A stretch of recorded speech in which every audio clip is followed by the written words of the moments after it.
Kakva svežina u samom podnevu, prosto mali aplauz. Ne znam ni jednu reč na japanskom, sem Tokio, ping pong, sayonara, Toyota, kao što je znao lovac na džinovske zmije.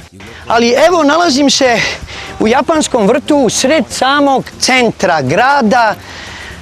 Moram da kažem da je to BB, znači šifra. Mogao bi neko da pomisli bajna bašta, ali ne bajna bašta, nego botanička bašta.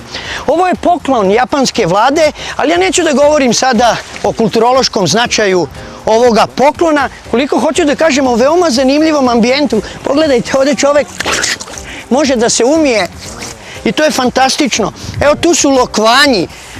Tu je jedna zanimljiva mostogradnja po kojoj ja mogu naravno da idem unazad, mogao bi da padnem, ali to ne bi bilo zgodno, možda više po ovu mirnu vodu nego po mene. U japanskom vrtu osjećam jedan fin letnji smiraj, meni zaista prija.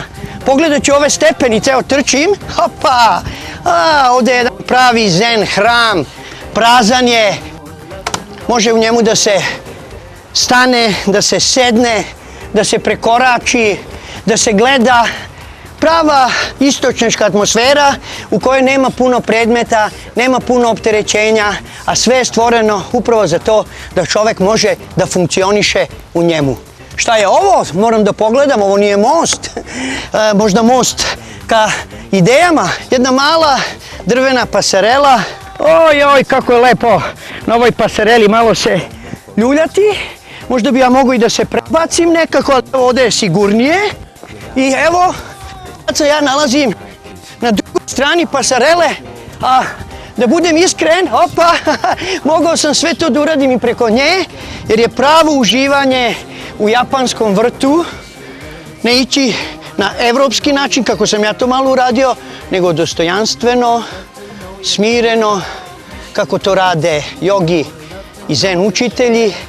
Ovdje je ceo jedan trenutak uhvaćen upravo u toj vrsti filozofije, u toj vrsti ambijenta koji je nužan čoveka da smiri, da mu potpomogne da smanji tenzije. I moram odmah da kažem da se eto zahvaljujem japanskoj vladi, zahvaljujem se botaničkoj bašti što lepo održavaju ovako jedan mali kutak, jedno malo središte. Ja ću sada da pođem ovuda, jedno malo središte u kojem evo postoje drvene stepenice, postoji jezero.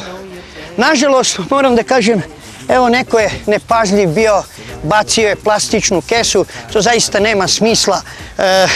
Ne govorim kao antiplastikolog, nego jednostavno ovakvu jednu lepotu nije korektno zagađivati. Bilo bi lepo da ovakvih primjera imamo što manje, bilo bi lepo da ovakvih primjera imamo što više, a ovaj japanski vrt, ovaj trenutak u kojem ja sad jesam, iziskuje da preskočim ovaj mali vodopad. Ja se sad nalazim kao slično u svom ambijentu u šumi, kao u planinama gdje živi porodica Bistrih potoka i nadam se da ću preskočiti, a da neću uspeti da upadnem, jer ako se okliznem već u drugim emisijama bit ću mokar. Opa, evo, sjajno! Vraćam se na mesto s kojeg sam pošao. To je jedna predivna stena, jedan oslonac u mom životu. Mogu bi da ga nazovem i kamen tišina, jer ja imam sličan ovakav kamen na livadi.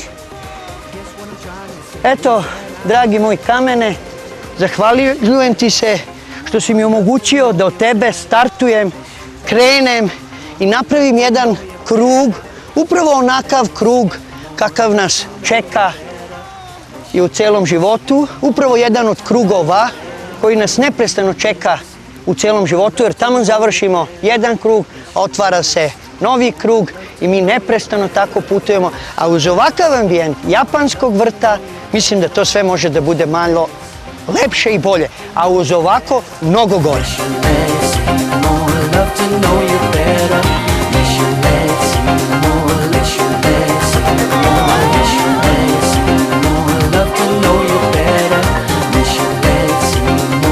To know